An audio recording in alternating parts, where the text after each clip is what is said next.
Okay, looks like we're up. So, hey everyone, this is Chaotic Teal, and welcome back to the Pokemon Sword Ice Monotype run. Last time we got a little bit of the way into the Champions Cup. We got through the qualifiers, I believe, and also fought some dudes on the elevator up to Chairman Rose. This time, we're gonna keep doing that. I mean, probably not the elevator thing.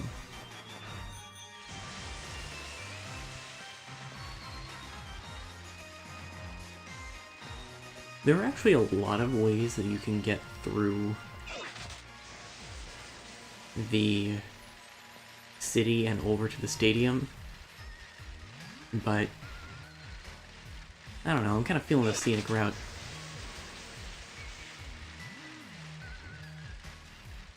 Also, full disclosure, I am going to be eating breakfast on stream because I was moving kind of slow throughout the day, or throughout the morning.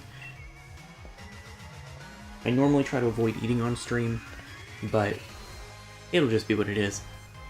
I'm hungry, but I have an appointment at 2, so I didn't want to start streaming too late. So here we are.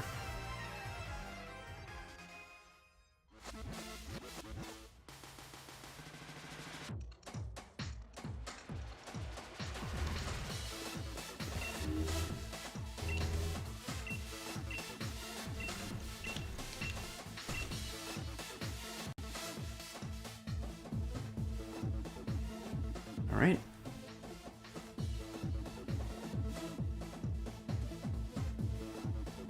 On to the finals.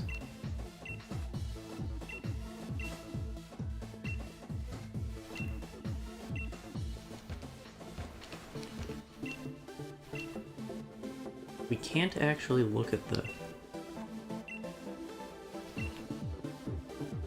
bracket.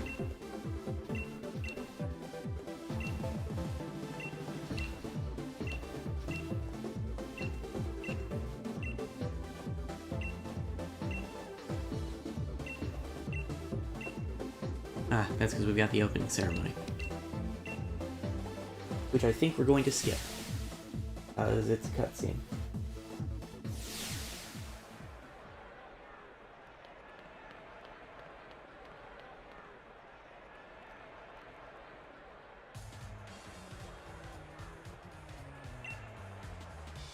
Alright.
Okay, so a steel type is a dangerous proposition here. And that's why.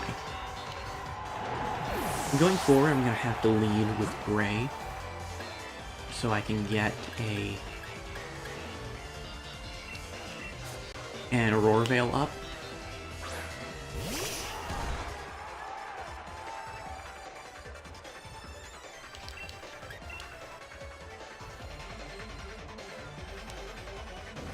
So, next time.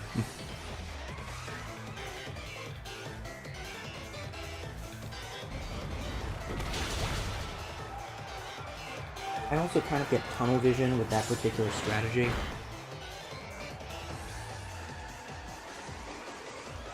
Thanks, Rocky Helmet.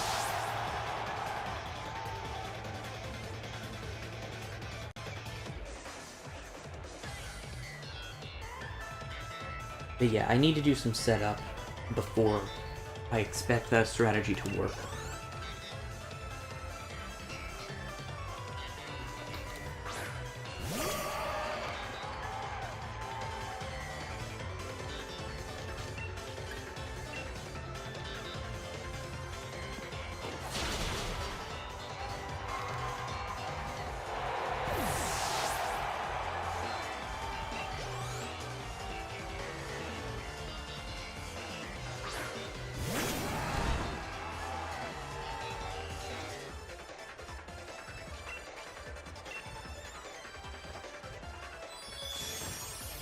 One thing I think is really interesting about Bede is that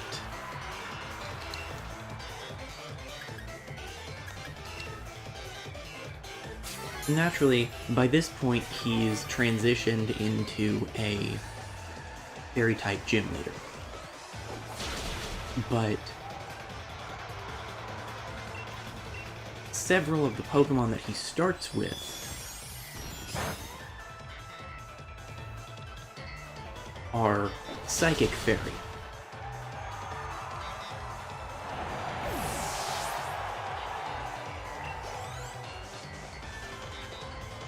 Or become Psychic Fairy.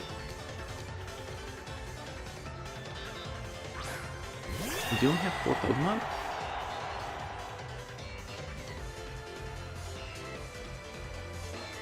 I guess so.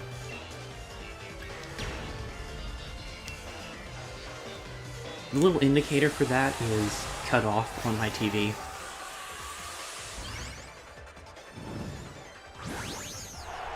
I try to keep the screen when I'm streaming set to 100% scale, just so it comes through easier and it's easier to line up with my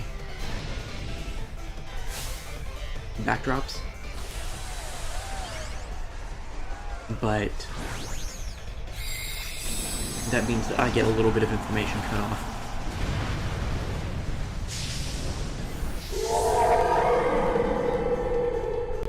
Anyway, Bede starts out as a Psychic-type specialist. He uses the Reuniclus line, the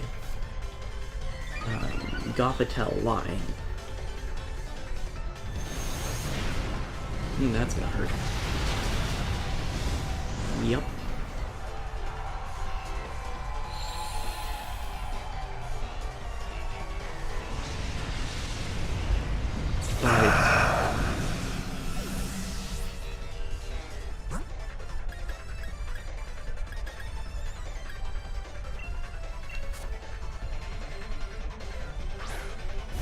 As he goes on, he picks up a Galarian Ponyta, which is Psychic type.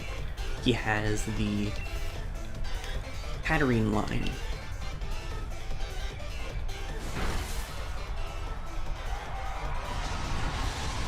which starts out Psychic and becomes Psychic Fairy, I think. I actually need to double check on that, but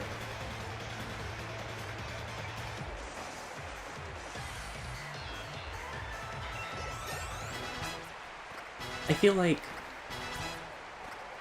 for all the things that Sword and Shield struggle with,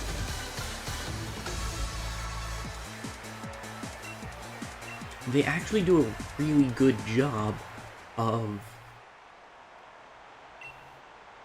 moving the narrative forward with, or building on the narrative with the teams that trainers use.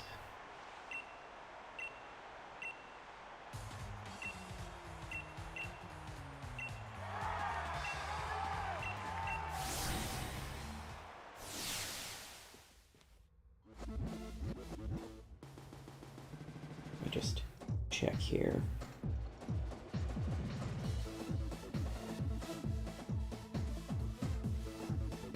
Yeah.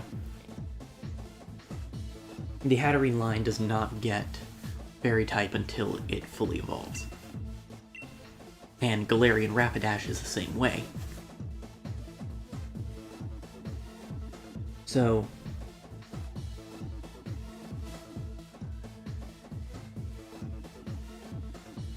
yeah, what I was saying is just that Sword and Shield enhanced the narrative with the teams of players' Pokemon, or other trainers' Pokemon, really well.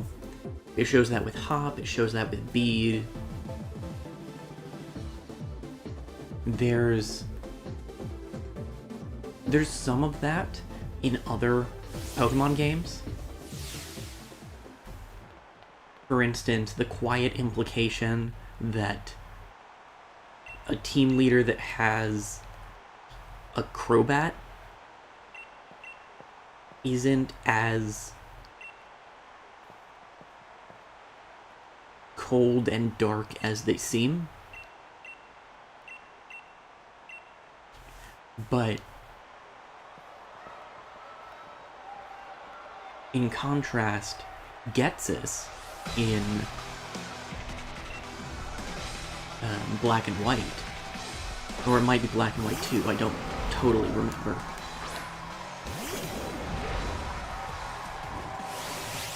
has a Hydreigon with a max power frustration.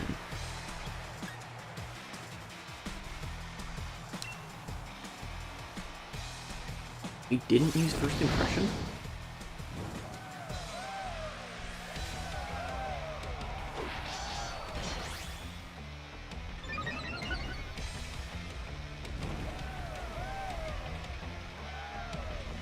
Let's see. Fairy resists Bug, I believe.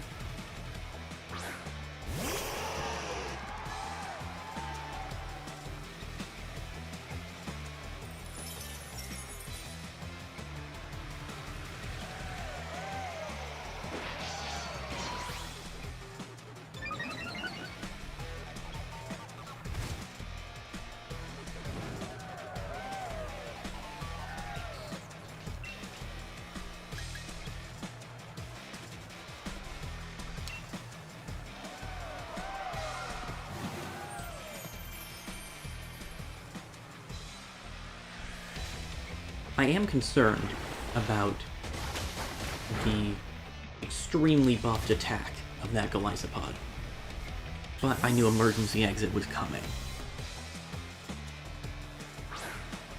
Seaking.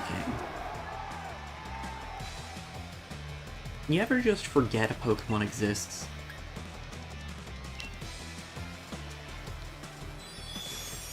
Normally for me that's Quillfish. Ooh.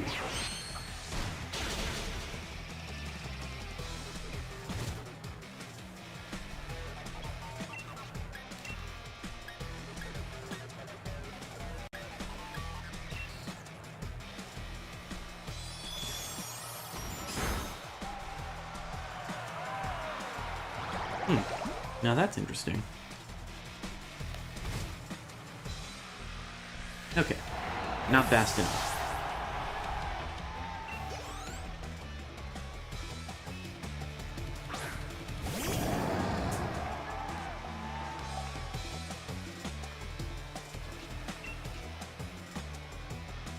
Unfortunately,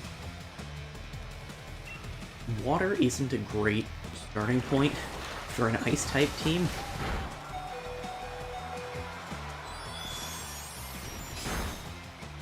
I better switch out.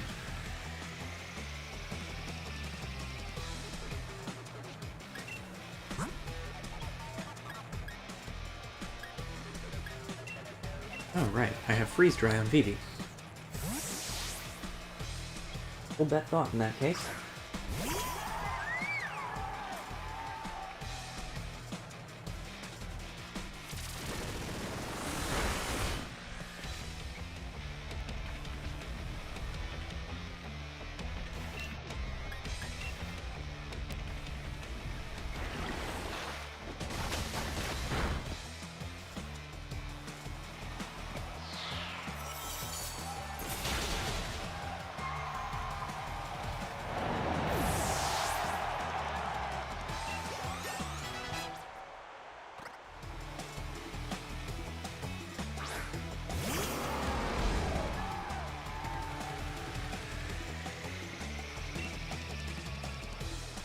Am I gonna get hit by first impression now? Yep.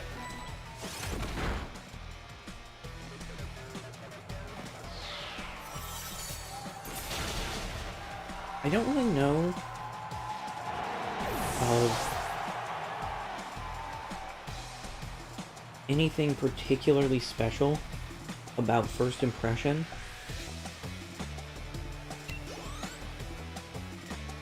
I mean, it's a priority bug type move.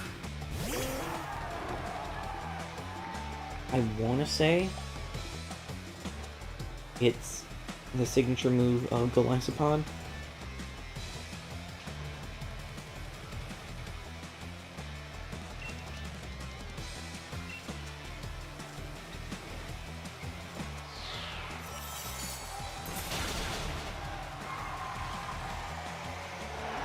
Okay, Surf Edge and Phalanx can also learn it. But, yeah, it's just a fairly strong bug-type move that has priority and only works on their first turn.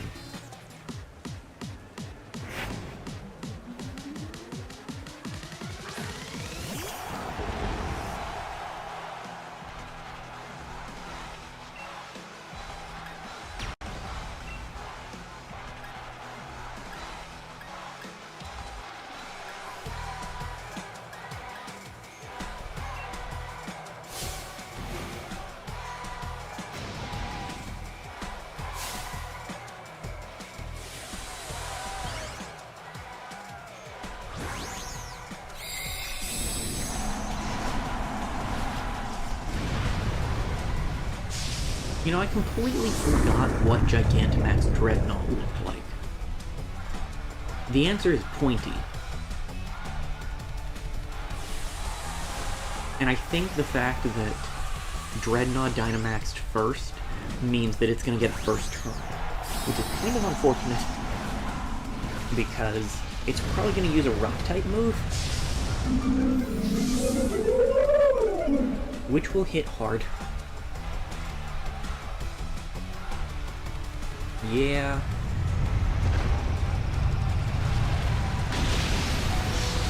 Ooh, that hit very hard.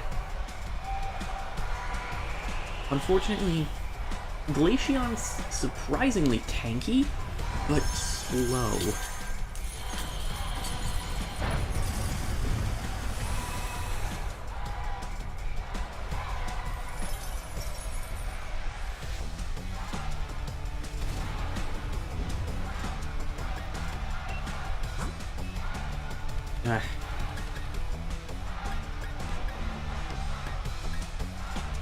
I've got that hail in play now, but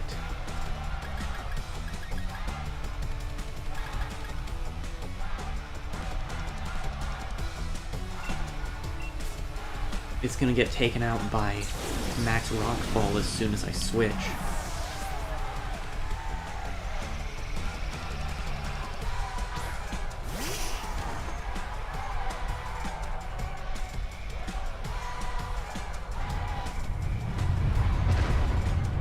Yeah.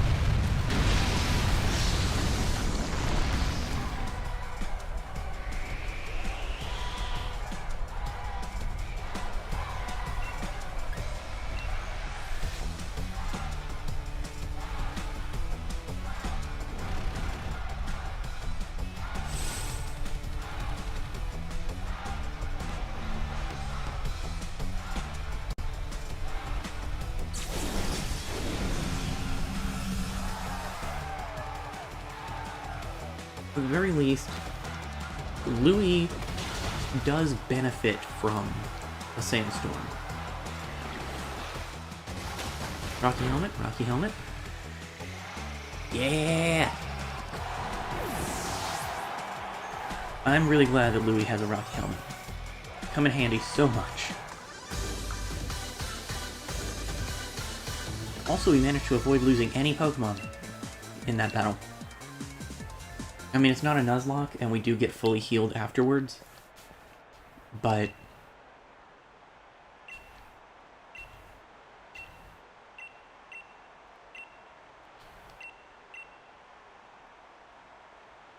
okay, B is up next.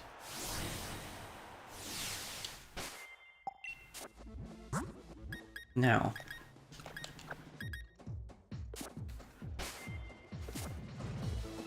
for this, I've got to stop just prioritizing Pokemon based on level.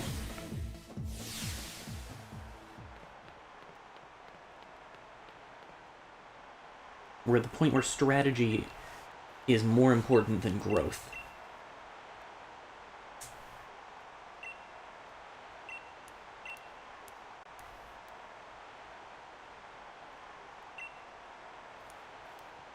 So, starting with Gray, so we can immediately set Hail. And Aurora Veil, though there's a decent chance that B has some Pokemon with Brick Break, which would break Aurora Veil.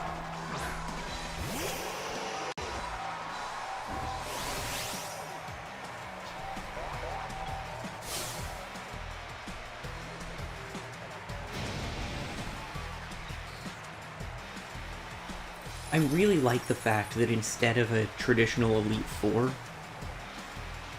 there's just the big tournament at the end.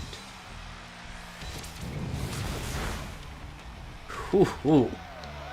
Yep, high jump kick hits like a truck.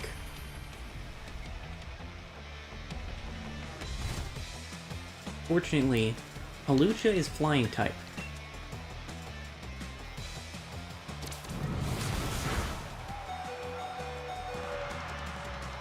We're gonna have to switch Gray out after this, but yeah. Free Blizzard is good.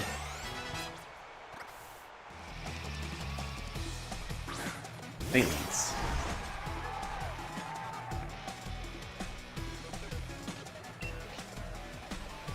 No, we were just discussing, Phalanx can know first impression.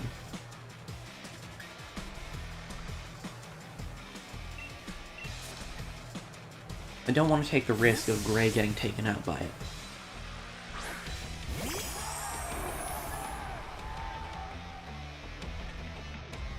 Close combat is not what I expected. And actually... Right, it's superpower that drops attack.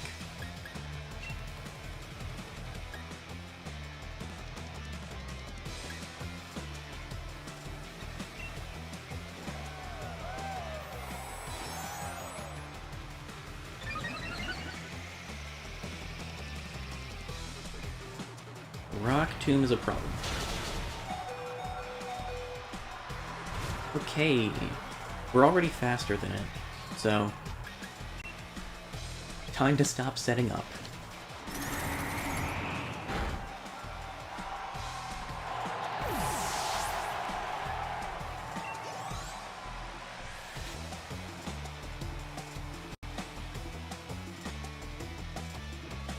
Grab locked.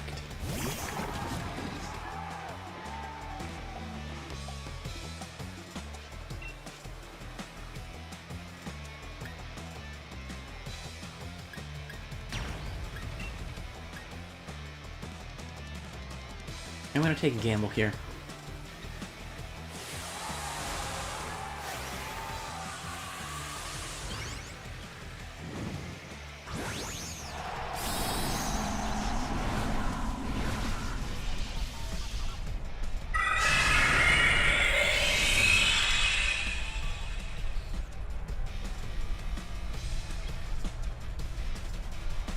Good.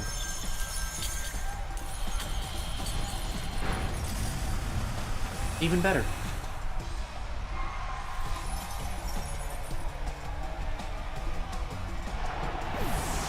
We've got Hail back up.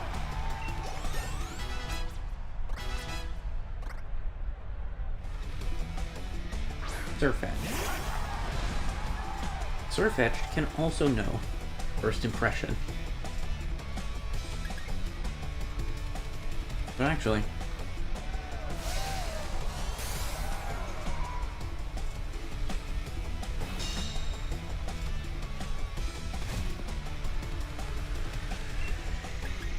Okay. You didn't use First Impression if you had it. So it's hail time.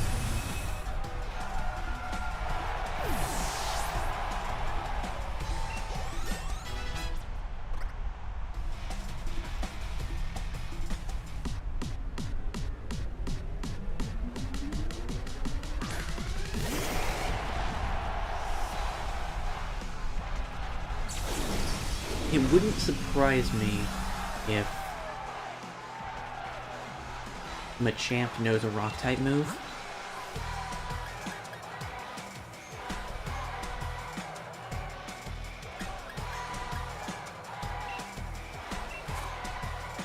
So I'm actually going to have some fun with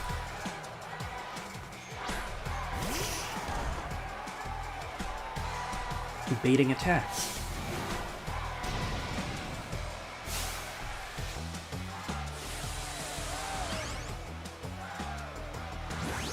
Because I expect that Machamp's going to use a Rock-type move here.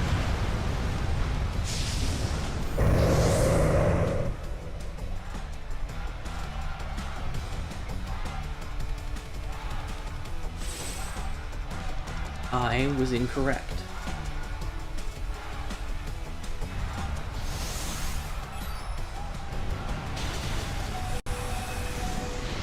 Way to hang on, Louie.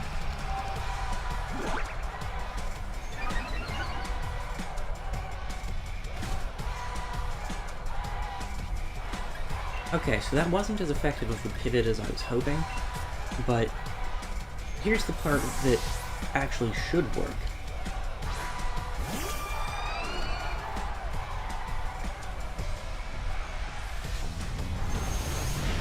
It sure didn't because you have a fire type.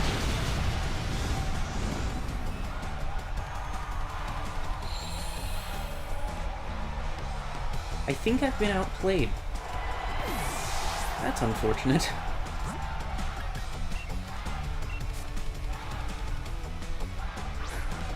Okay. Set hail again. Hopefully Gray is faster than Machamp. That way I can get an Aurora Veil off. Gray is faster than Machamp.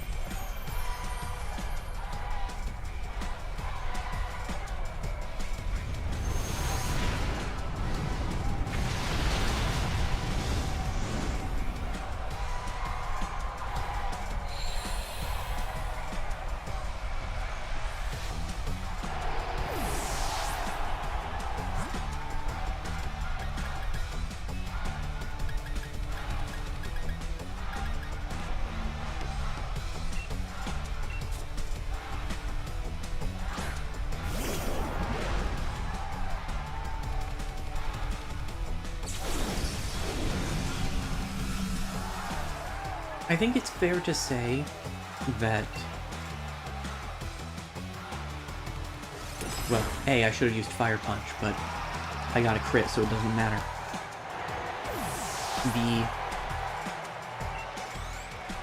The Machamp was more effective than my attempts to play around it.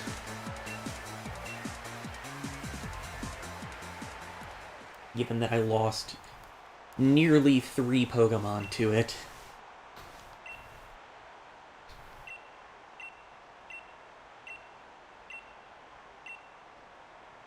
So that was a mess.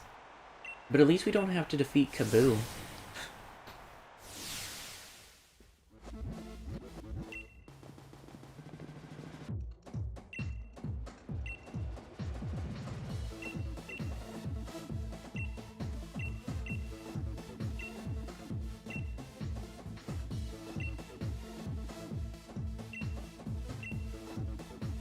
Thanks, you two.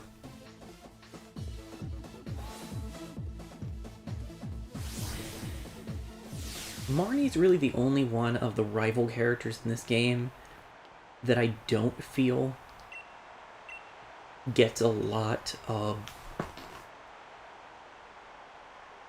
additional storytelling out of her team. And no thank you to the chat. I appreciate the offer, though.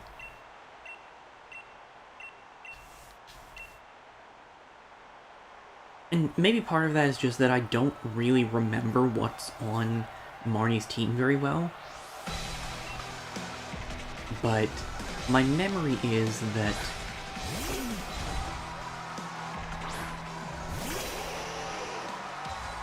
that's gonna be annoying.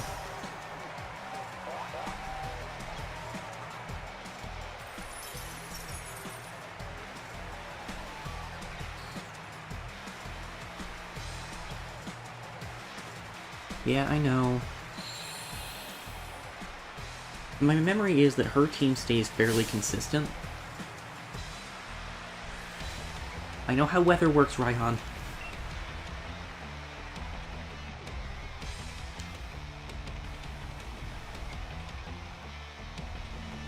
I'm gonna take a gamble. That was not an effective gamble. Yawn?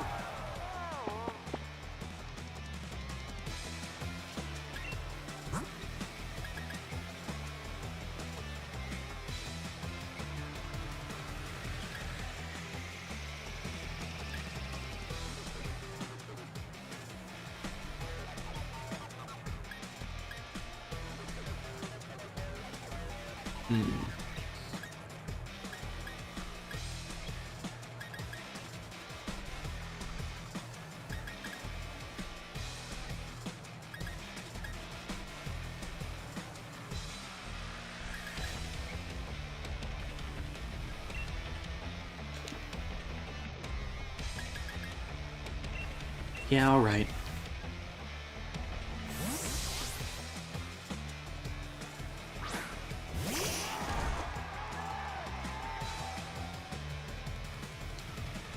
Solar Beam. Not what I anticipated, but that does make sense.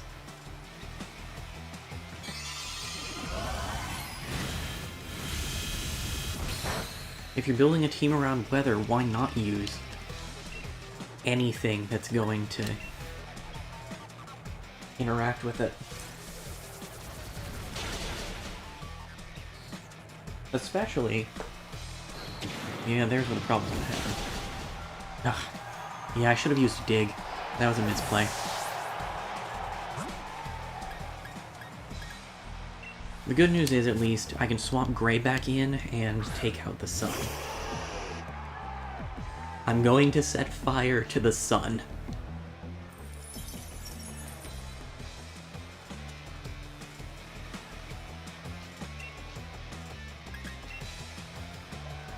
Anyway, throw up an Aurora Veil before Ryan can change the weather back.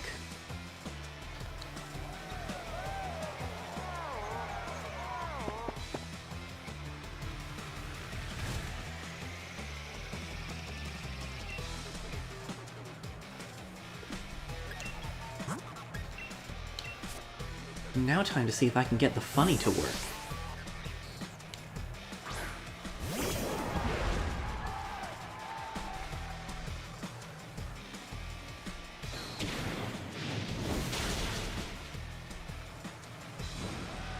No. No, I can't. Because that burn will take Charlotte out as soon as I use Belly Drum.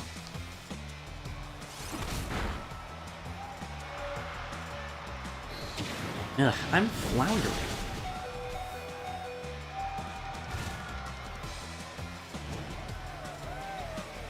This is a puzzle to solve, and I am not approaching it well. He's probably going to use a full restore.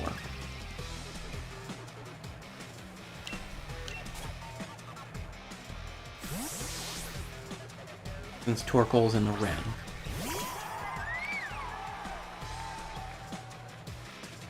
Yeah. I was gonna say, since I was also in the red, he might have attacked.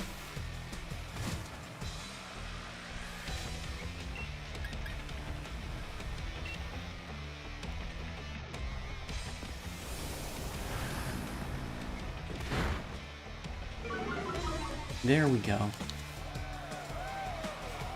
Finally, some good freaking damage.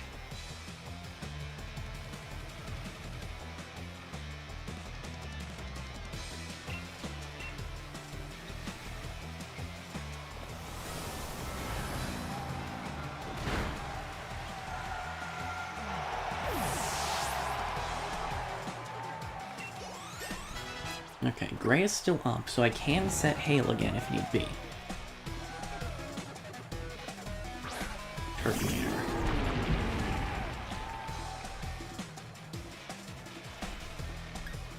You're probably gonna use Shell Trap, which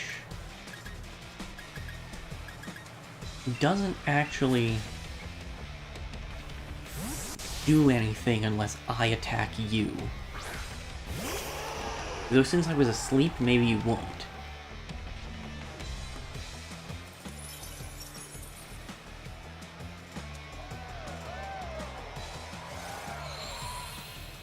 I see.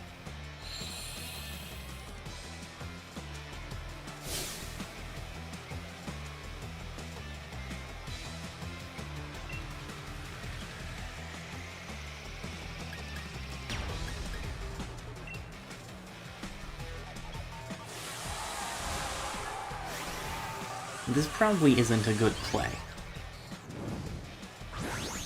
Dynamaxing a Pokemon with very little health rarely goes well. Oh wait, you have full health.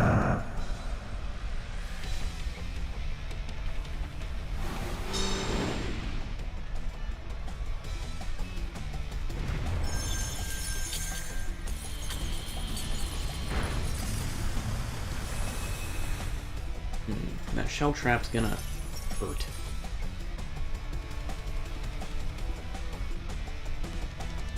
Oh, okay. Maybe it has to be a physical contact move?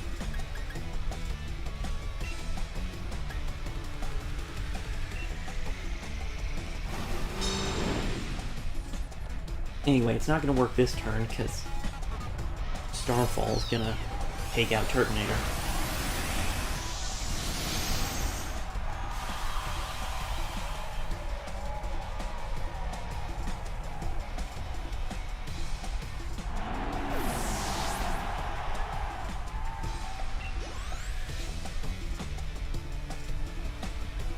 Yudha.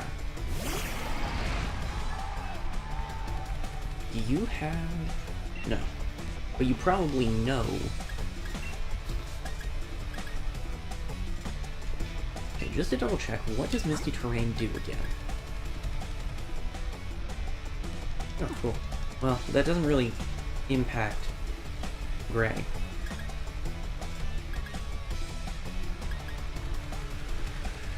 I'm gonna use Hailstorm just to be safe.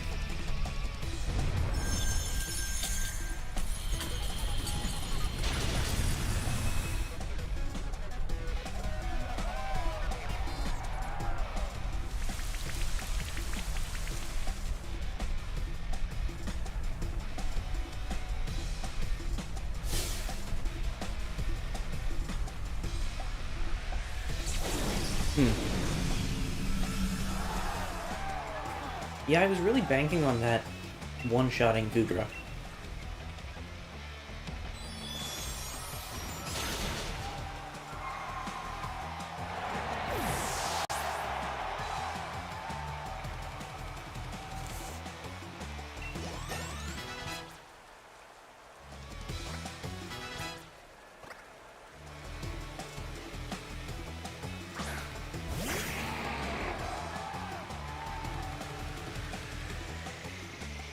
Well, time to play this game.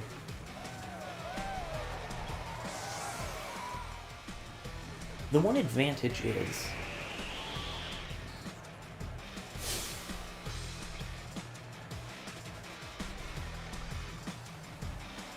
Rhydon's team really doesn't synergize that well in the Champions Cup.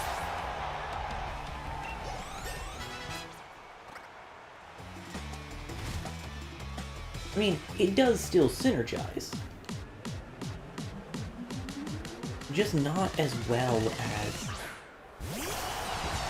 it did in his gym battle.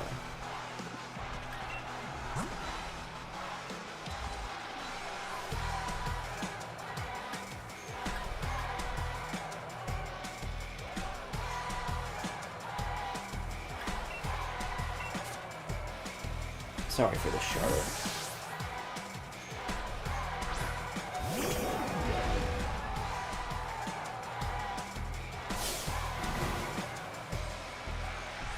Because the problem is,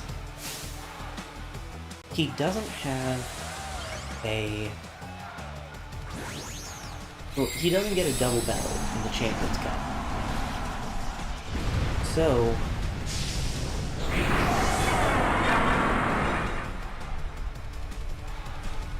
every one of his Pokemon has some way to set weather. And rather than using one consistent weather effect, he has 3.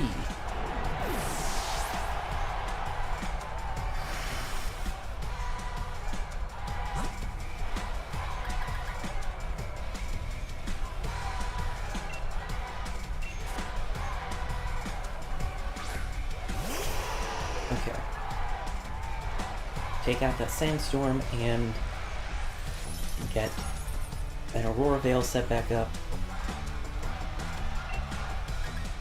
But yeah, it means that pretty much every time he switches Pokemon, he needs to take a turn to set up new weather.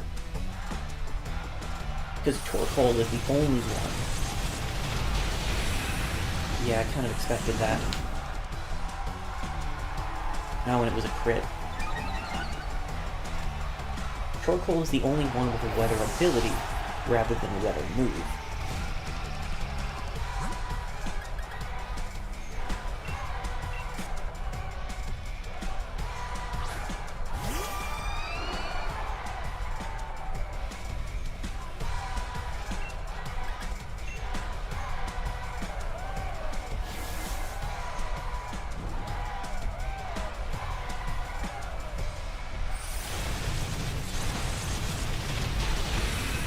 Excellent. Not nearly as much damage there.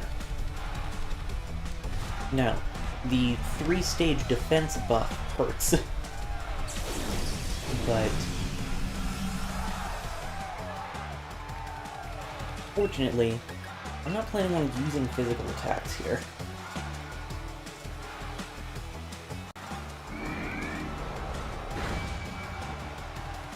Yep.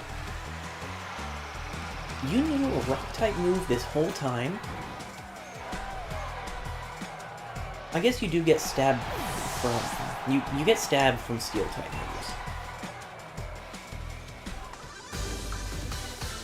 Okay, that fight against Torkoal was rough, but I feel like I pulled it together.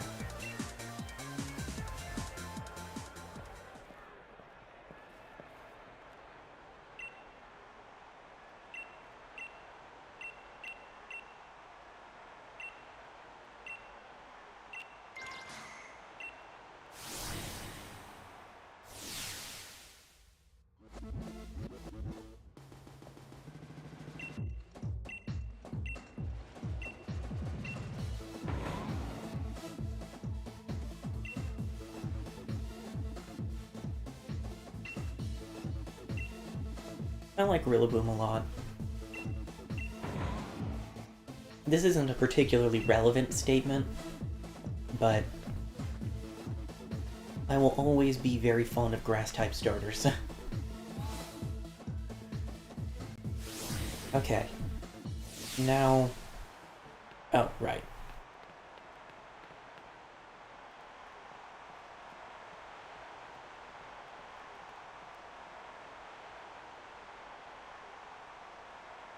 Is it really that windy in here? My hair's not blowing at all. I guess it's blowing a little bit, but not nearly as majestically. The still air! Your cape is billowing in the wind, Leon! How do you do that?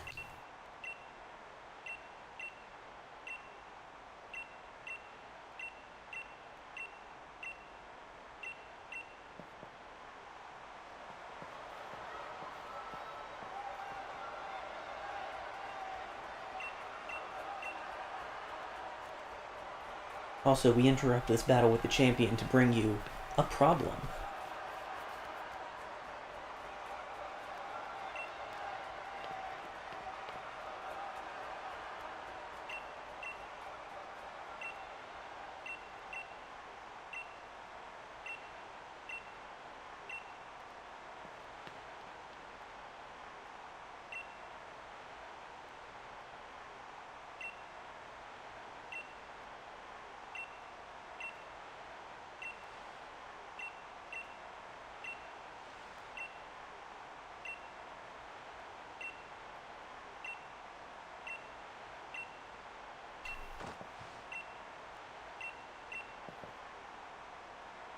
Okay. So now we've got to go back to the Slumbering Wold.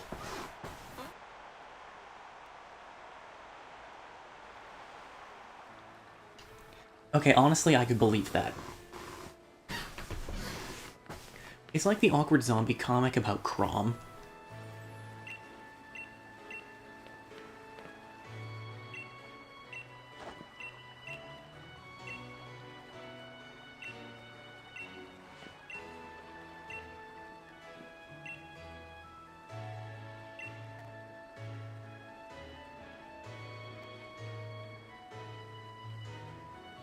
Okay, Grubhub, I'm not going to review my order right now.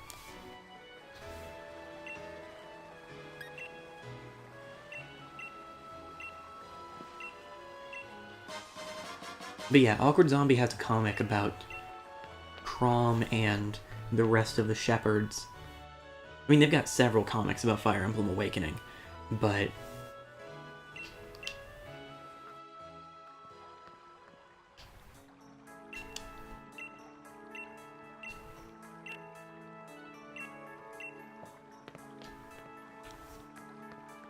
but about how Crom's cape perpetually billows in the wind dramatically everywhere he goes, and nobody else has that ability. Okay, Squabit, now is not the time.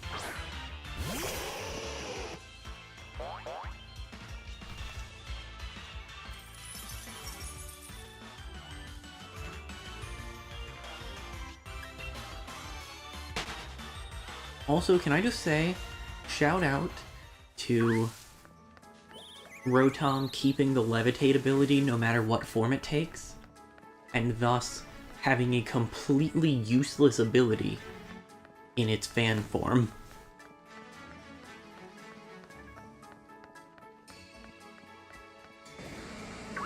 Hello, Galarian Weezing. Doug Dimmadome, owner of the Dimsdale Dimmadome.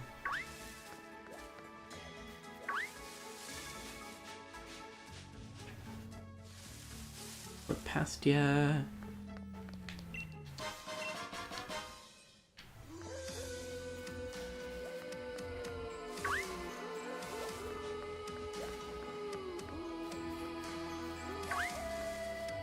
That's a Stun Fist, but there's a Smoke Ball here.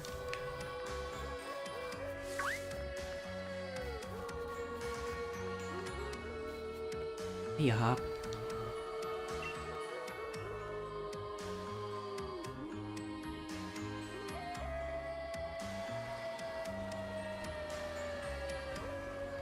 Hello, dog friends.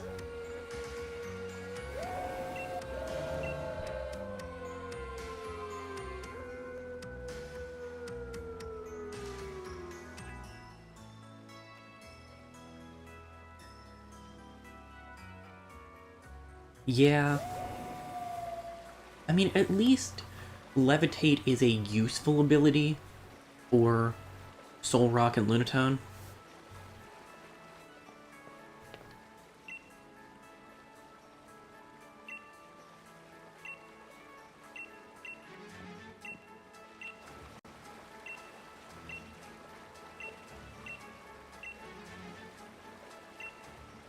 Given that ground is a weakness of Rock type.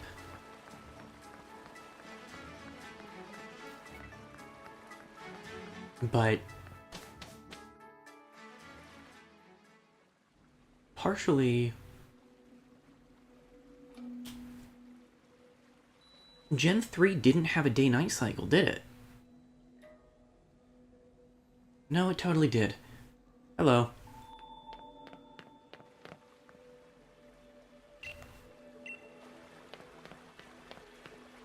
Well, it had time-based events, but I don't think that day and night were a thing in those games.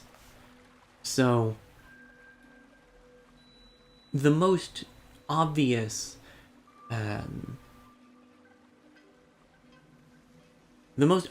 mechanics for a Sun and a Moon Pokemon weren't available in the generation that they were introduced.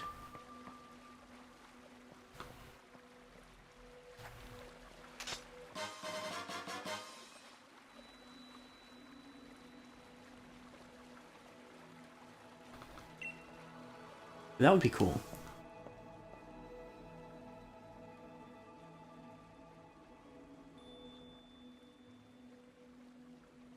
No, Gen 2 introduced day and night, because that's what Umbreon and Espeon were introduced. How did you evolve Umbreon and Espeon in Gen 3?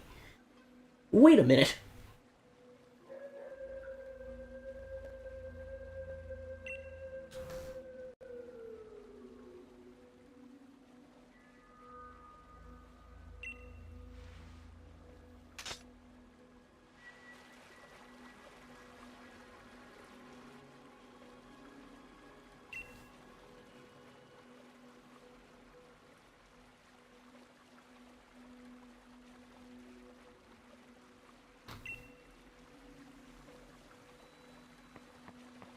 And I guess I could see that too.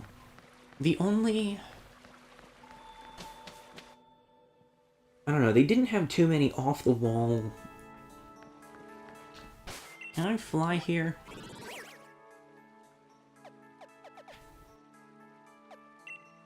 No.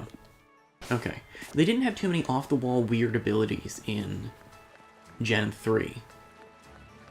I mean, that was back at the point where every legendary Pokemon had pressure.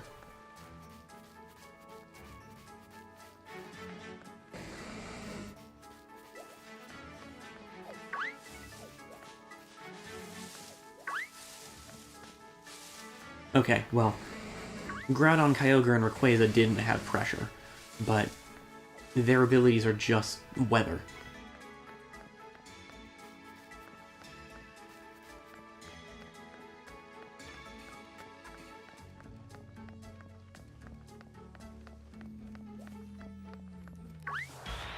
Oh no, a Grubbin. I managed to avoid all the strong Pokemon, but of course, as soon as I get back to the shrimpy ones...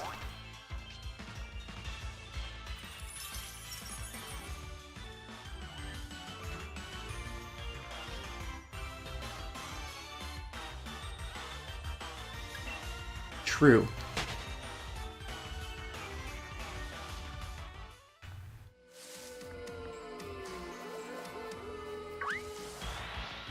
I have a plush Espeon now. They kind of fell back behind the pillow back there, though.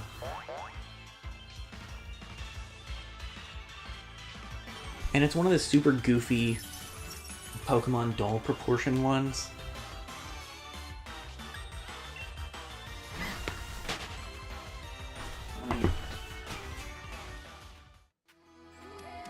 So it's just got the most gigantic head and a super tiny little body.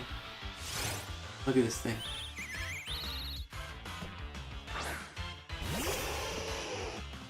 So good.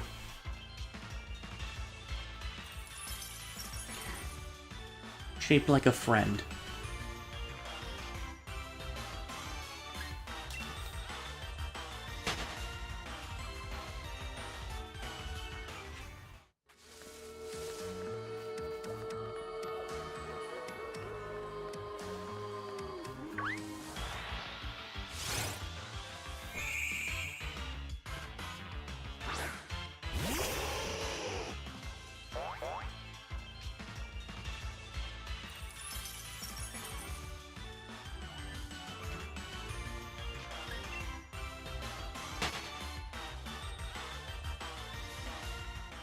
Ah, more bugs.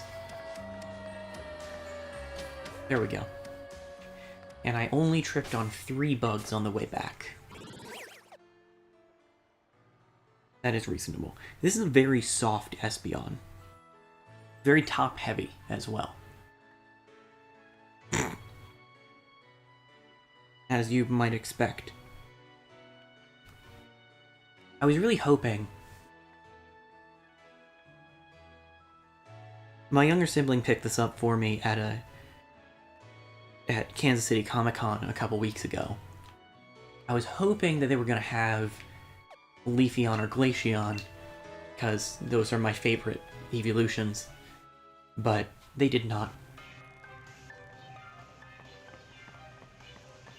Hey!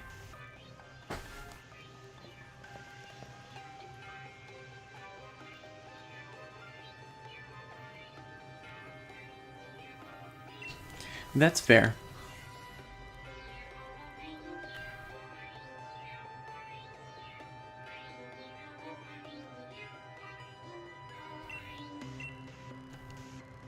The move that increases same type of attack bonus.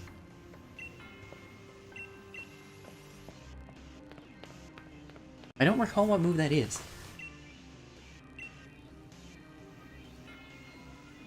No.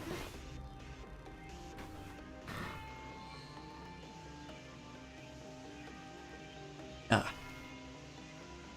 You're good.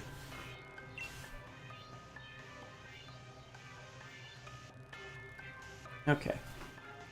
Espeon's having a little trouble sitting up, so we're going to put them over there.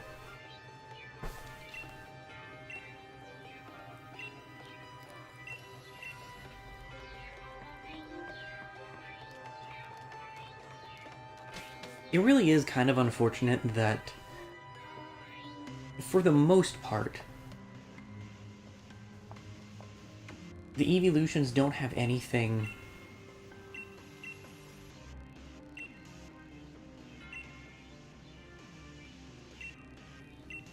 specifically significant about them. I mean, other than just being cute. There's not really anything about them that sets them apart inherently.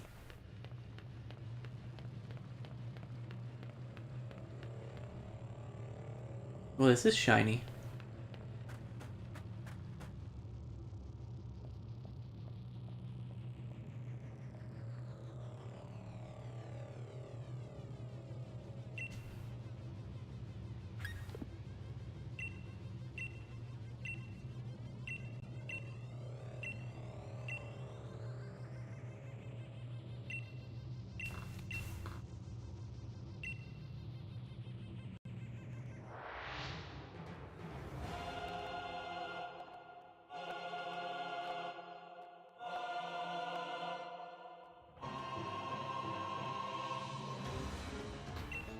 That's fair. Doesn't Eevee have adaptability? Or can't it?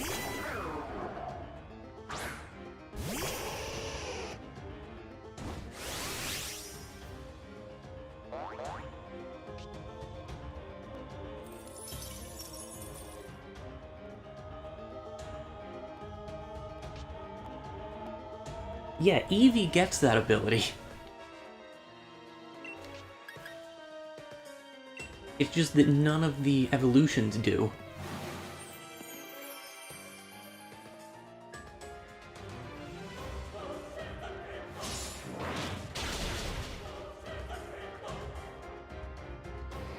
Yeah, I figured. I was looking away, but I hope I did at least get Aurora Veil out.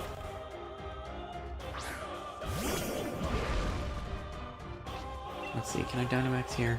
Yes. Do I have... Yes. Okay. Gambit time.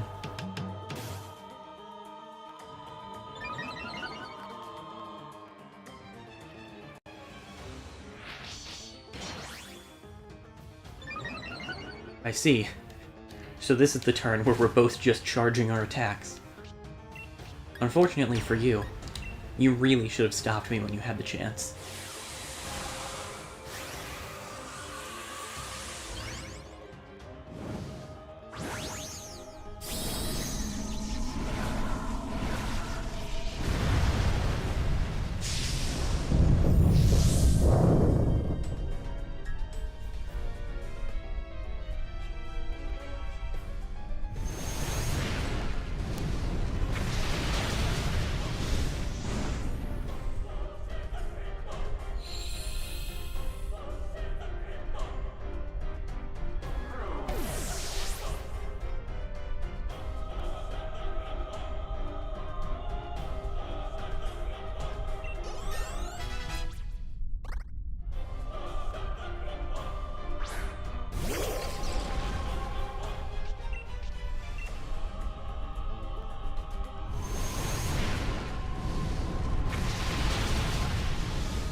Yes. Yes, this is episode 1 of the Screaming Really Loudly arc.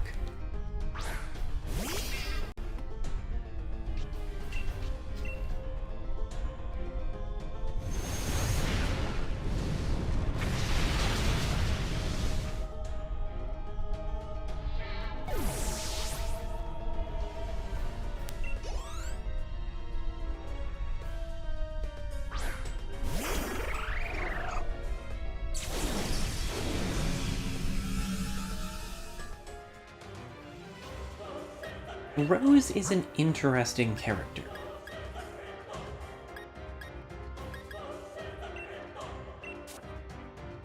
I completely respect the fact that they gave a Pokemon villain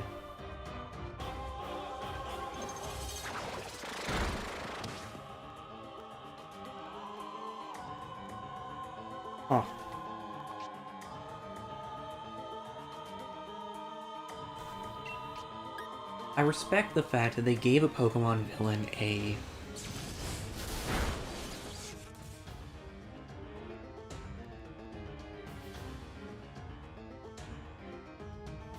legitimately sympathetic motivation.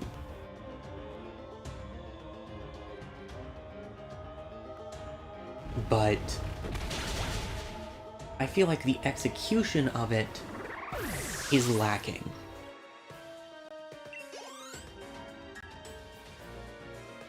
I mean, Rose as the villain isn't very surprising.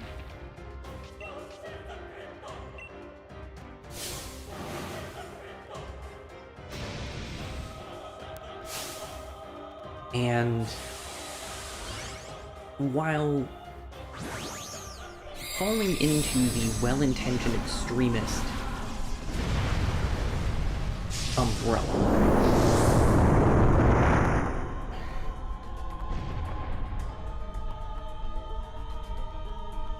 his plan just ends up being incredibly short-sighted.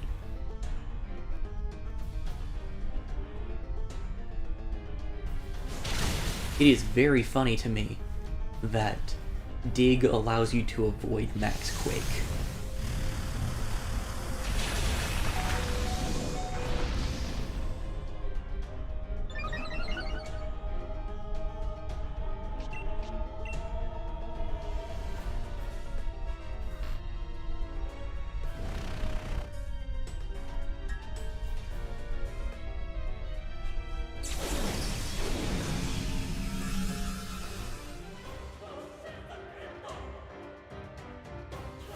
Yeah, and I think if that's really an issue with how Sword and Shield is structured.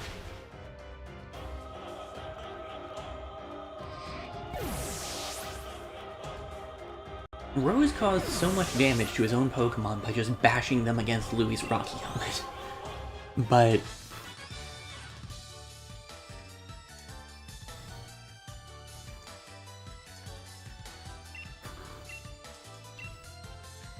But yeah, because Sword and Shield keeps most of the underlying plot,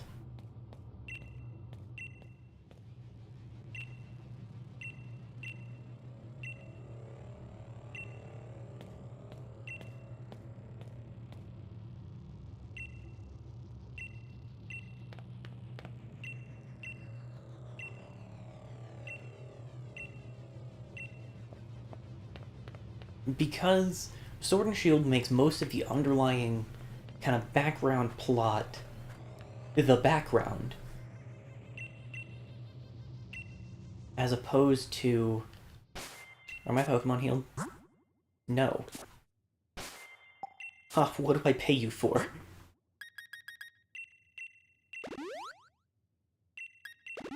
As opposed to the structure of most Pokemon games, where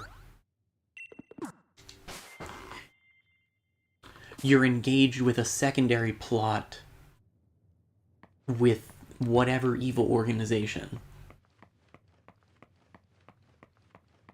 It's so in the background that it doesn't really have the chance to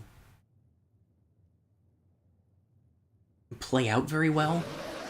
You don't get that effective of a sense of Rose's motivations.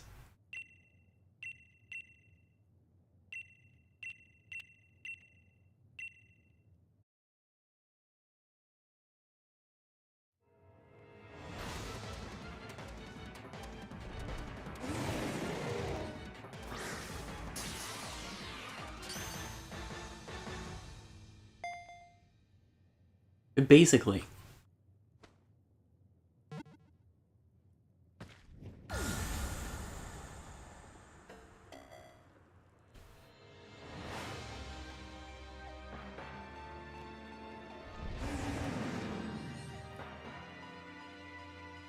But yeah, you don't really get a sense of Rose's motivations in the game very well.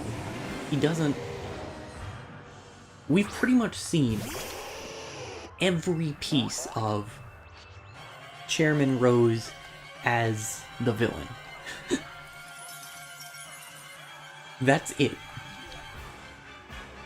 He gets like 2 scenes, doesn't acknowledge how short-sighted his plan was. Really, Eternatus?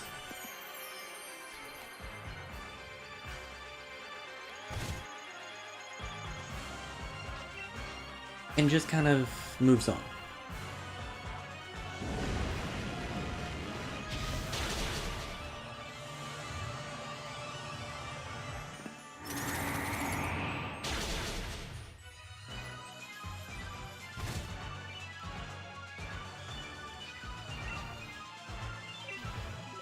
Yeah, we cannot catch Eternatus in this fight.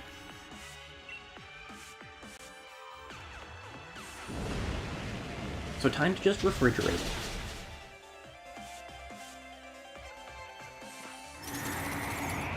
Yeah, I think the characters in Sword and Shield are strong. The overarching plot is not.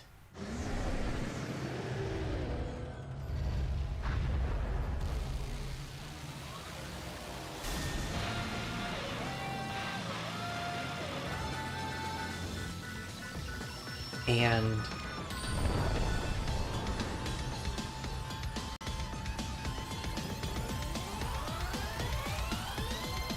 while I kind of get the necessity to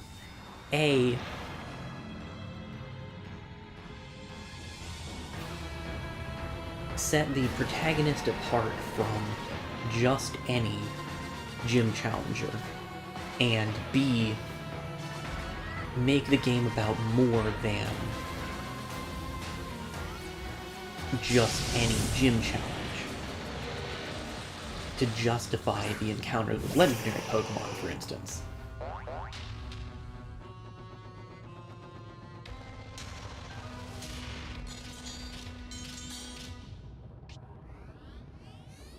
The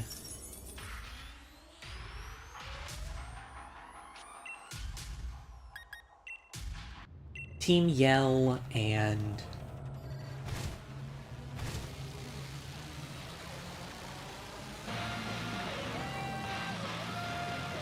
even Rose as a villain feel very tacked on.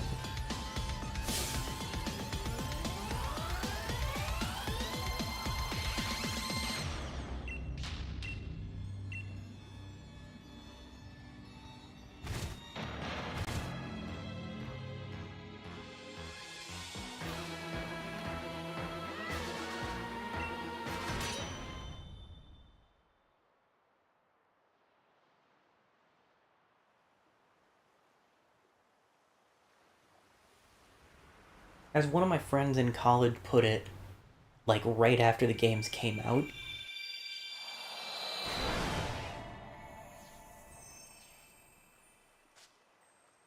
I absolutely don't hate or even dislike Sword and Shield, but I'm really looking forward to what comes next.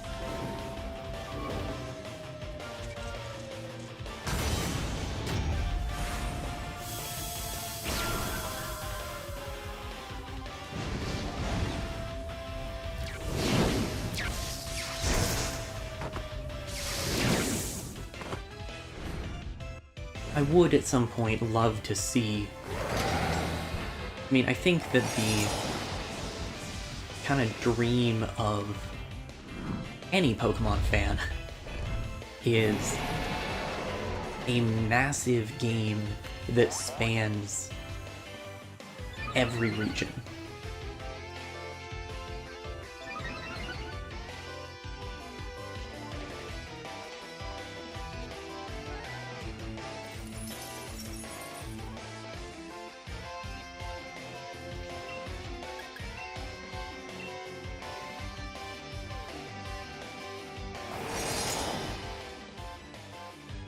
And for that kind of thing, I wouldn't mind it largely being just a normal, very extensive gym challenge. Samazenta, I got us covered.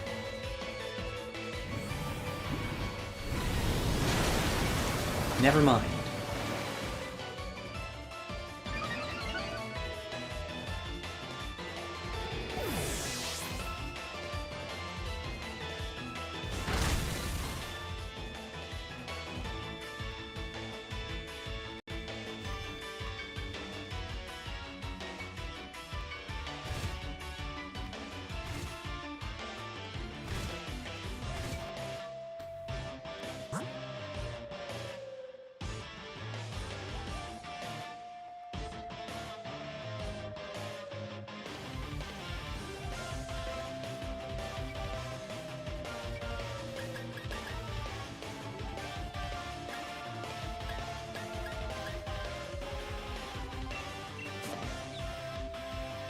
And that's reasonable as well. I think conceptually, an open world Pokemon game with all the major regions accessible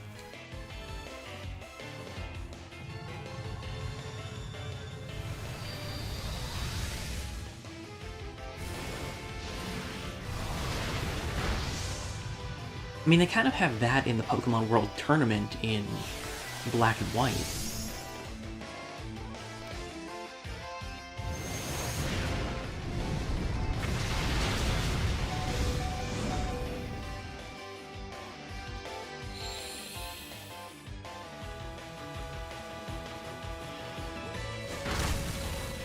For me,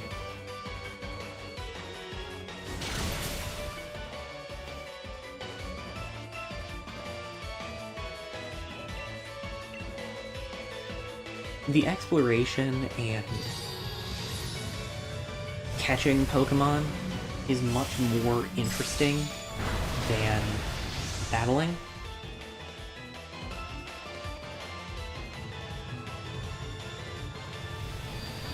So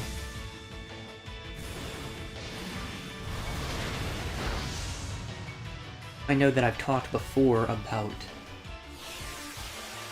how much the franchise would benefit from essentially an official counterpart to Pokemon Showdown that became the hub for competitive battling.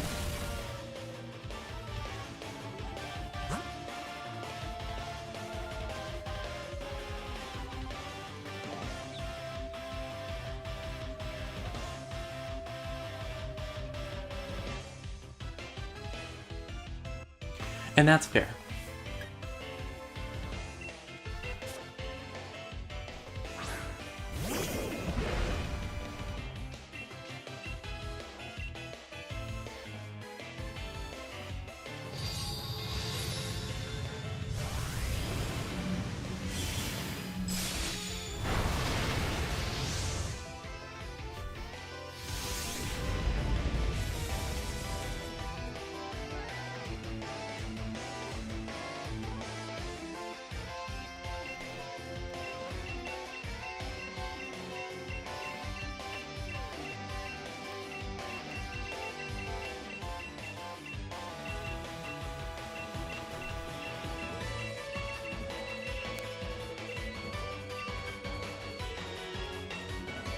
What's the funniest option here? I think Love Ball.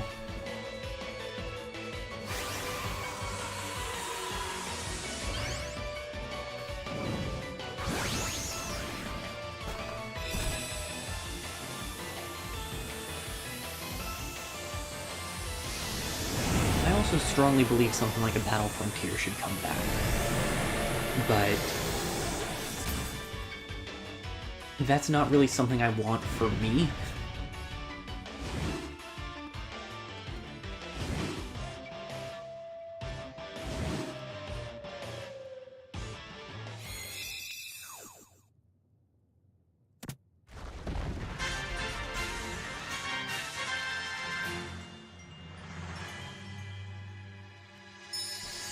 Because again, battling isn't what I enjoy in these games.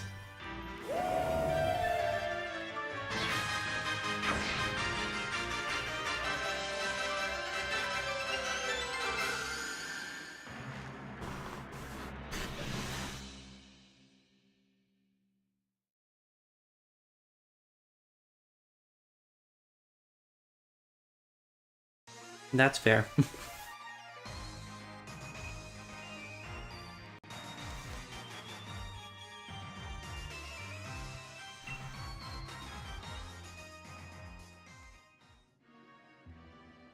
With any luck, Hisuian forms might be accessible in Scarlet and Violet.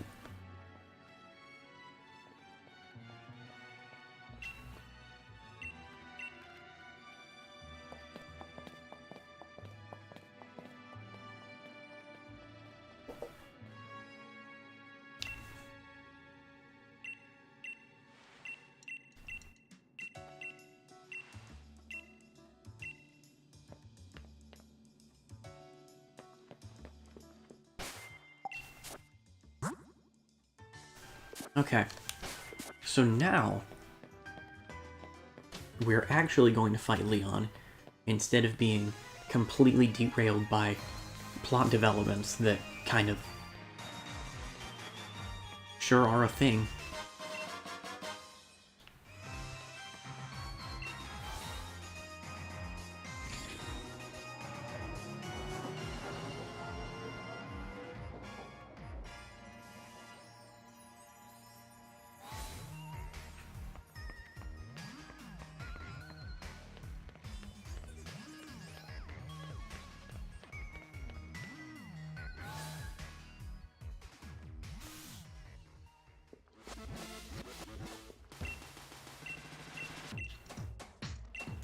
Alright.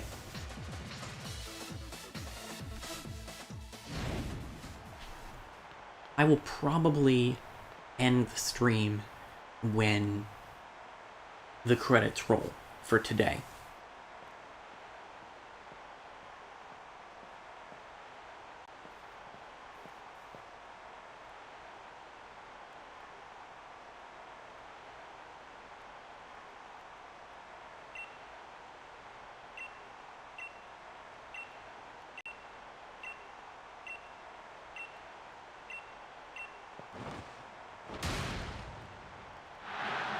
I'm still upset that I can't get his cape.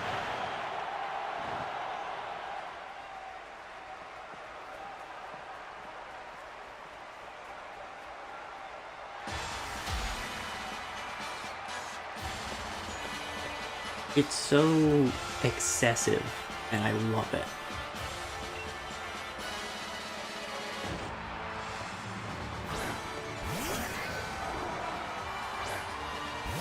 Speaking of things I love, giving Aegislash to the champion in the Sword and Shield game.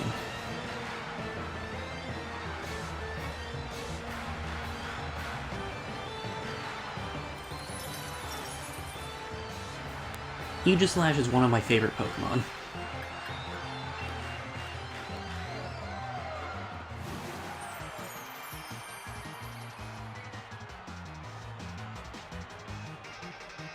Yeah, I'm about to get hit by something, and it's going to hurt. I was not expecting Flash Cannon, but it sure did.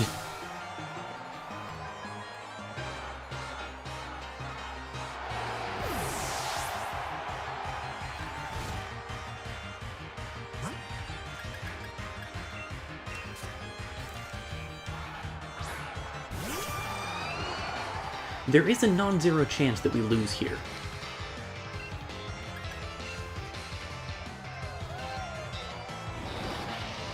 Not only are Leon's Pokemon just high level,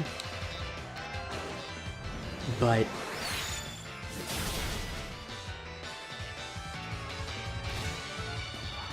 I mean, he's got a Charizard.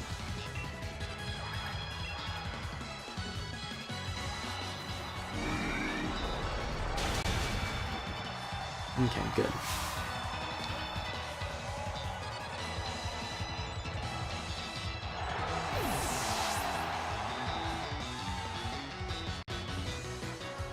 In case anyone's forgotten, Ice types don't like fire.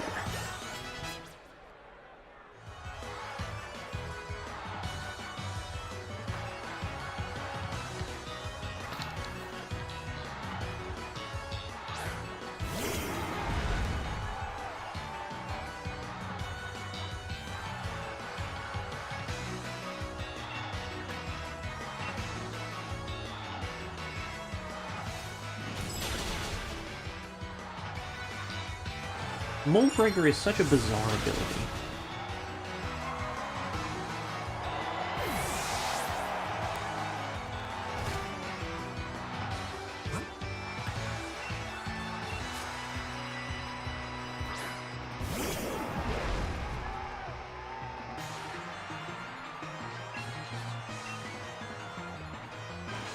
No, I was hoping I'd be faster.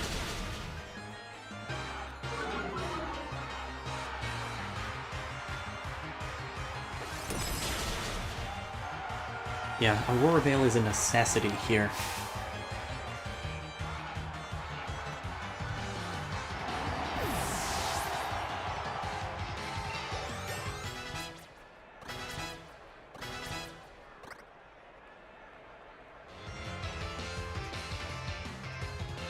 What do we got next?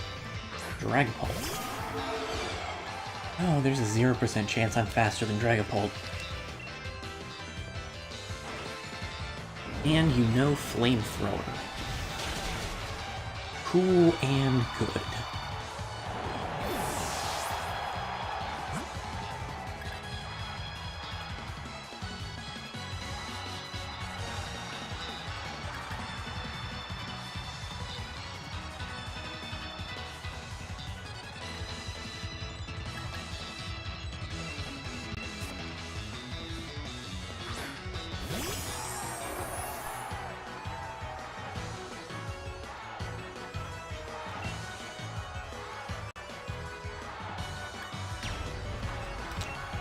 We'll go with this. This might be a stupid plan, but it is a plan.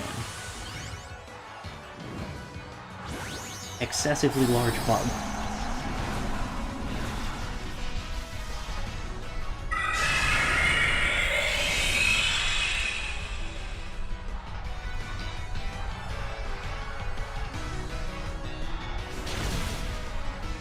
Cool.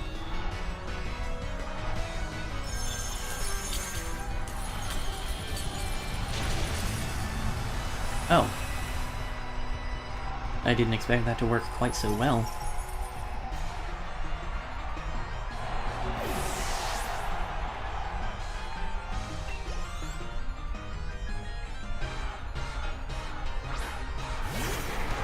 I completely forgot you had a Mr. Rhyme.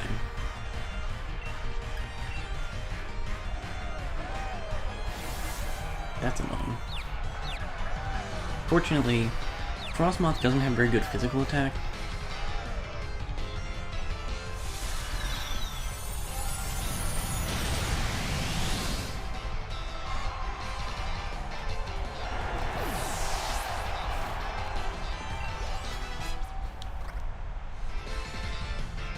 That's not good.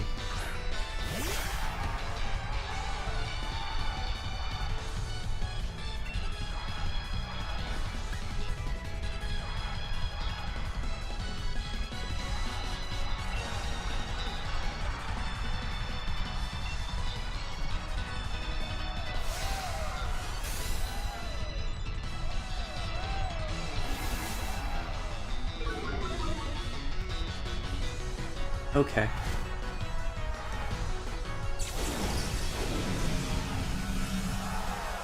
So, I actually intend to sack Mortimer here.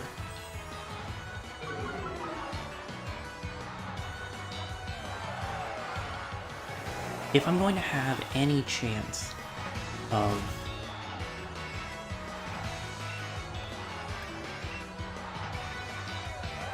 beating Charizard,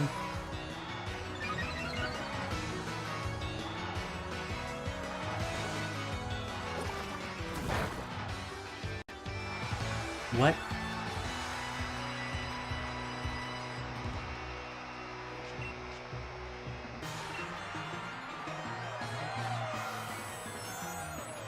Okay, the other possibility is that Inteleon doesn't have any idea how to deal with Mortimer.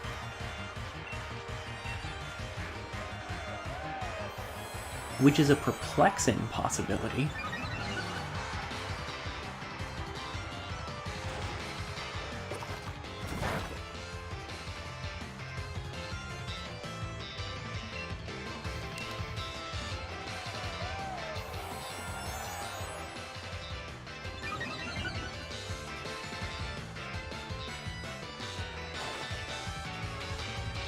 What are you doing?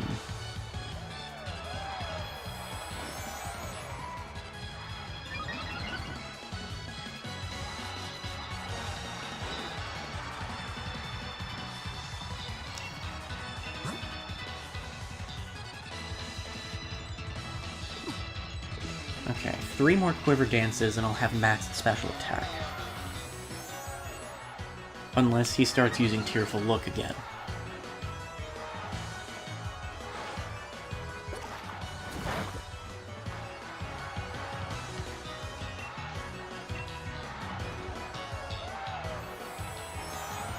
But just...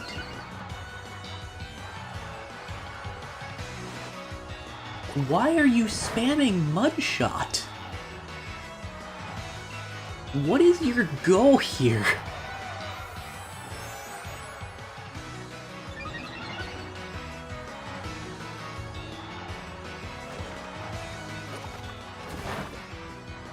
My dude!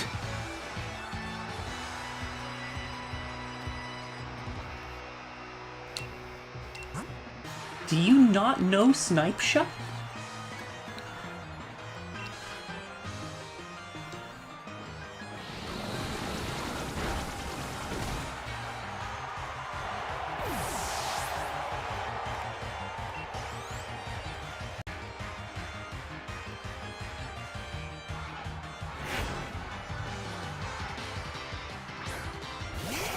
Okay, so since we didn't set up rollout against Inteleon,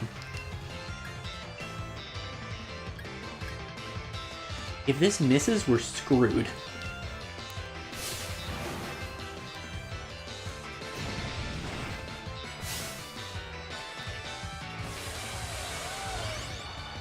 But if it one-shots, it'll be extremely funny.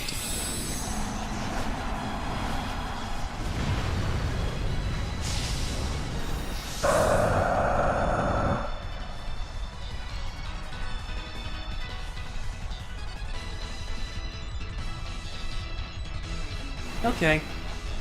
Rip.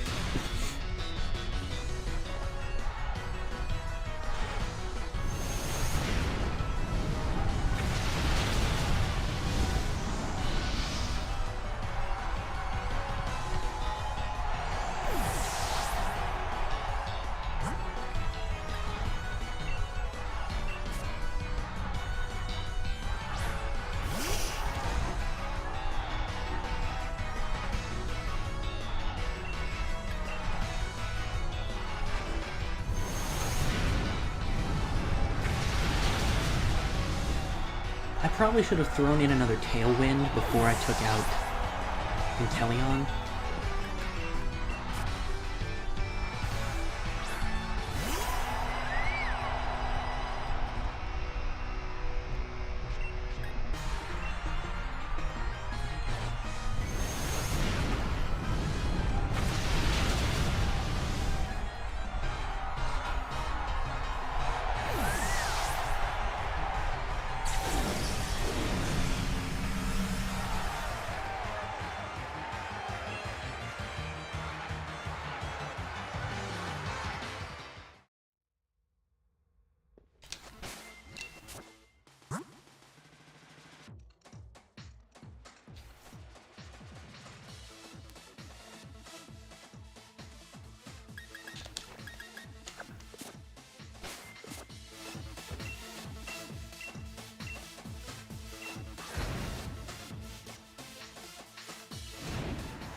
Frankly, that was closer than I anticipated. Ah. I should have given Gray an Icy Rock.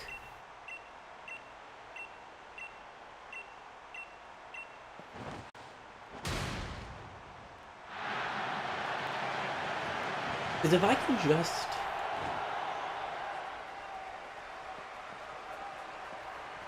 Well, I guess the other option is...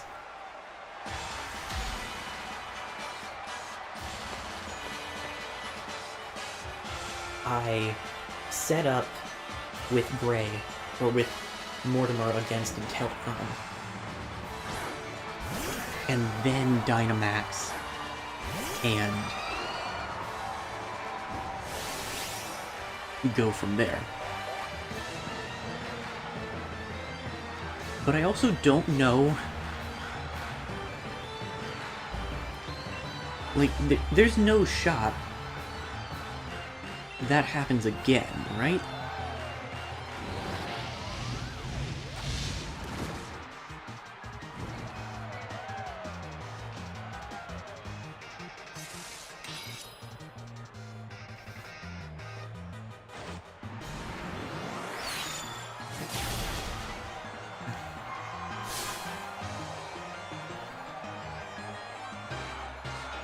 I needed Aurora Veil to tank that.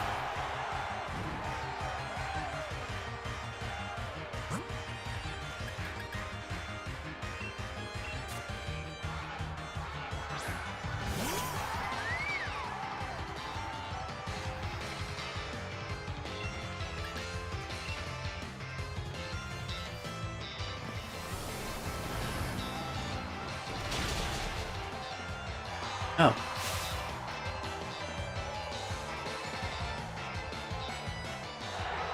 I guess Blade Aegislash is more of a glass cannon than I thought.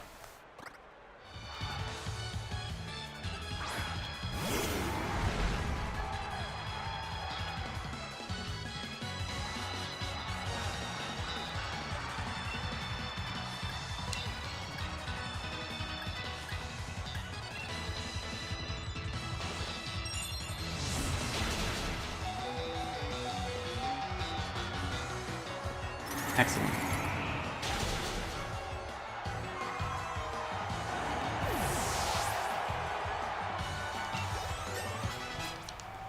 Let's see, Dragapult next.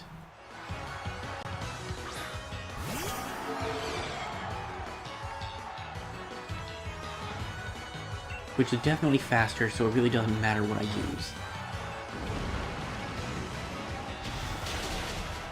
Sorry about that, Vivi. I needed a safe switch. Well, I'm gonna use Gray now. Dragapult still probably outspeeds, because it's Dragapult. But I don't think it'll one-shot Gray. No. It's still a heck of a hit, but not a one-shot.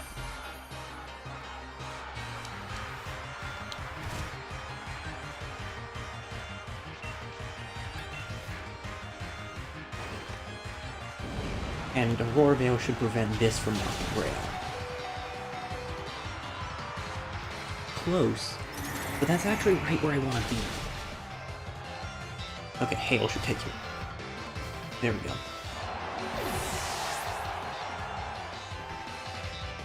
I did not refill my water bottle.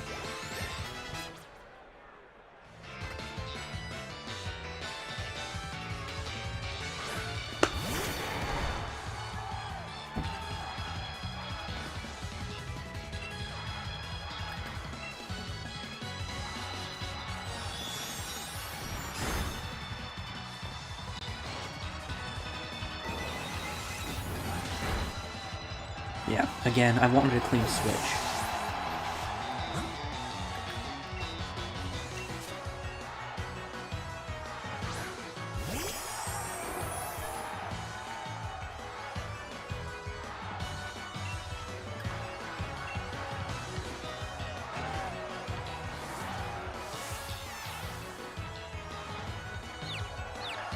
Teeter Dance is a thing. TM. Okay. Come on, Mortimer. You got this.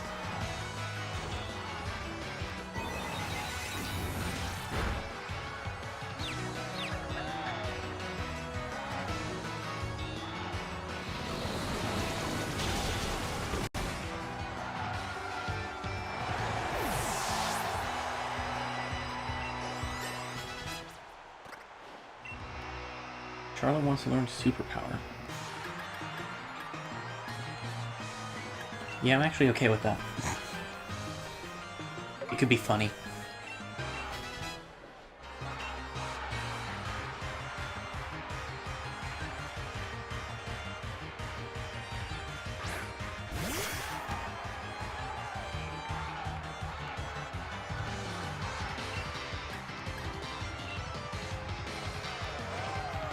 Starting with Tearful Look again.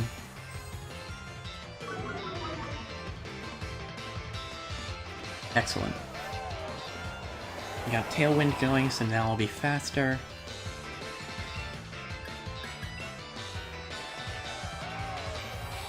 And start setting up, because...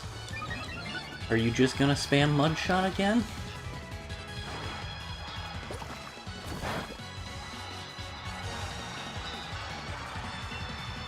Leon...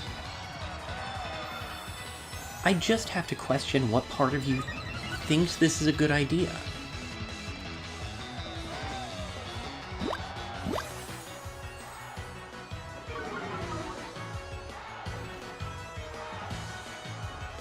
Aurora Veil wore off, that's unfortunate.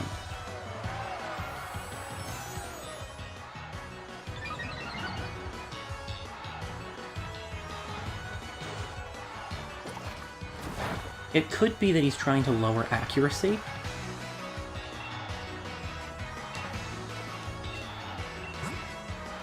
Okay, we've got 5 more to go. Because I want absolutely maximized special attack to hit Charizard.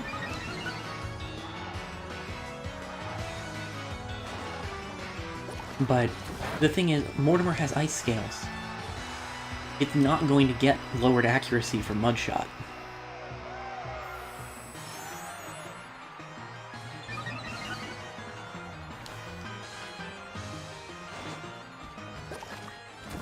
It's just going to continue to take, like, 5 damage.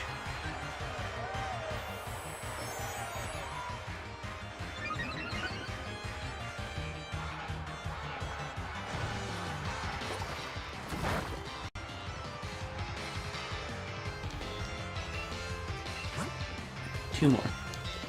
Then I can use Tailwind and then Dynamax.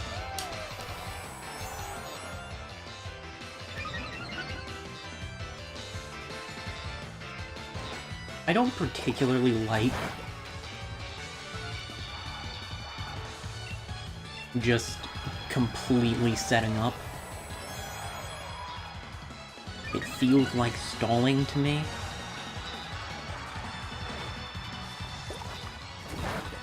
But hey, it's not my fault that he's playing like an idiot with his Inteleon.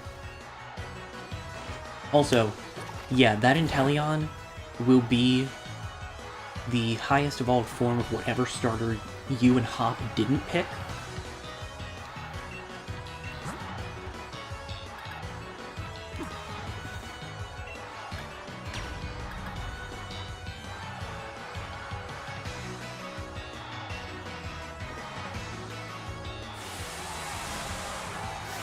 So again, Scorbunny, picking Scorbunny as the starter was the only way to prevent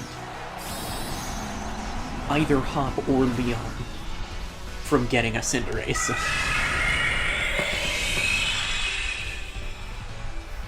And this, but with 2 fire types at the end, would have been hell. Anyway, big ol' butterflies. Now, with Dynamax in play, accuracy is no longer an issue. the only question, because we've got +6 speed and tailwind, the only question is, can a +6 attack Frosmoth one-shot Gigantamax Charizard using a full-powered Max Hailstorm?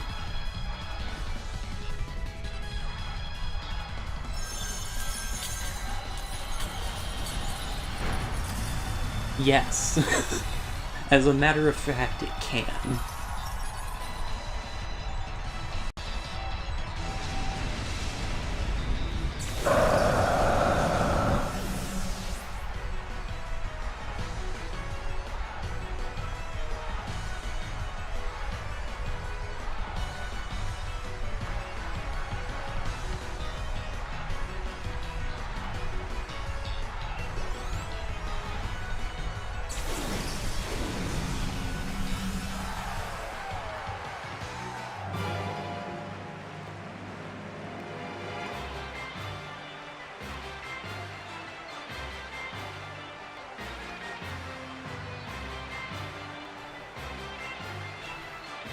I think it's incredibly funny that the linchpin in my ability to take out Gigantamax Charizard was a Pokemon that is quad weak to fire.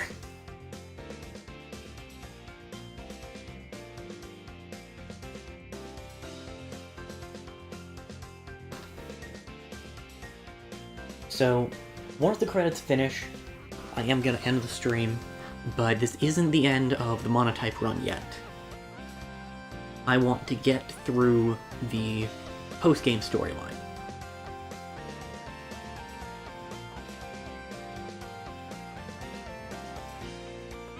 It is possible, but I would not consider it super likely that I will also do the DLC. At least the Crown Tundra. Because it kind of depends on when I finish with the post-game story. Because I know what game I want to do for my next main project, but I haven't picked it up yet, and it would be better for my budget not to pick it up until next month. So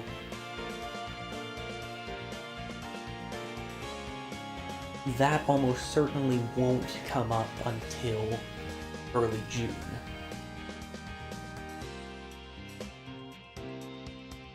I might just end up doing some variety streams on Saturdays to fill in the interim time. And I'm not planning on streaming the first weekend of June, because I want to participate in Pokemon Go Fest.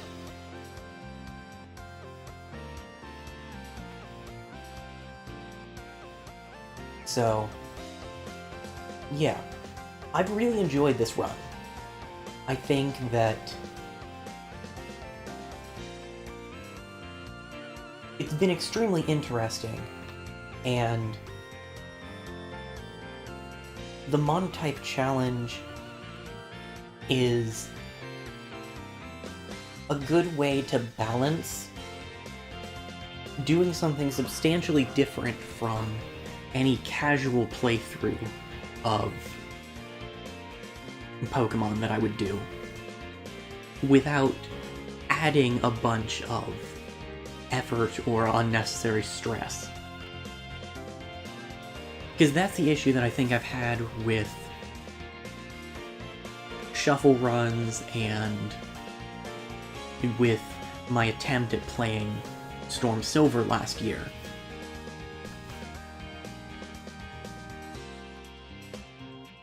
I wanted to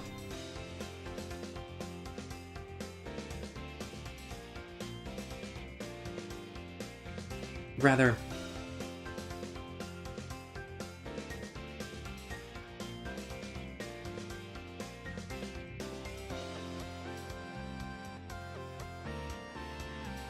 if I'm gonna stream through a Pokemon game,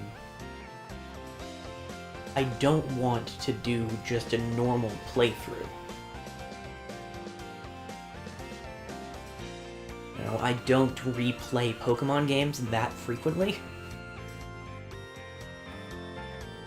Funny enough, I think that I've replayed Sword and Shield, or Sword, more than any other Pokemon game. Just because I have multiple profiles, and that allowed me to replay it in a couple of different circumstances so I could get the Pokemon to fill out my living dex.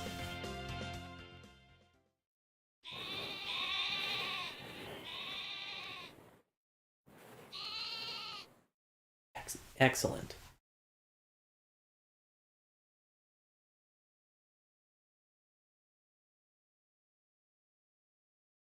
But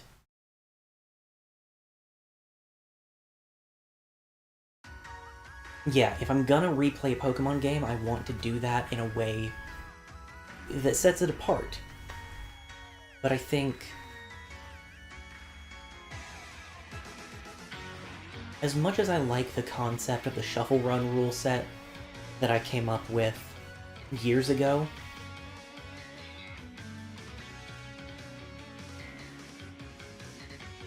it's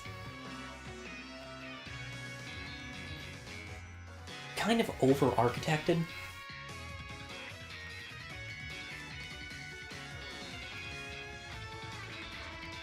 It's a little bit of an over-engineered challenge. It'd be fun to revisit that concept at some point, but I guess the piece that really got in the way of it was just I started it and then life got in the way. I mean, heck, it's been over 2 years since I worked on that project, and I still haven't set back up the desktop computer that I was playing it on.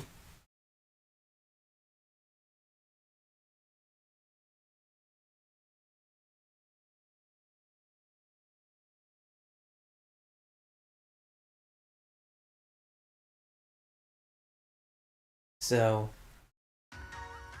yeah. I enjoy playing Pokemon games.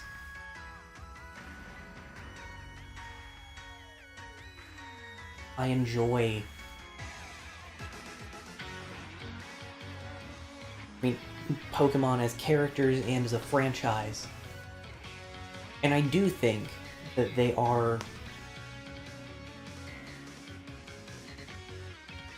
engaging in a turn-based RPG space because of the amount of options they give you.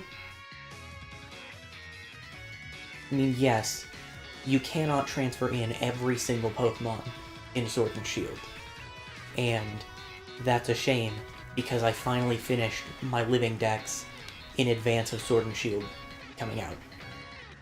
Or almost finished my living dex. I've gone over that. But yeah, this will continue next Saturday, and there will be more Mario and Luigi on Tuesday evening. And there will certainly be more Monotype Pokemon playthroughs in the future. So, look forward to that if you've enjoyed this. For now, thank you very much for watching, and I hope you have a great rest of your day. See you later, everyone.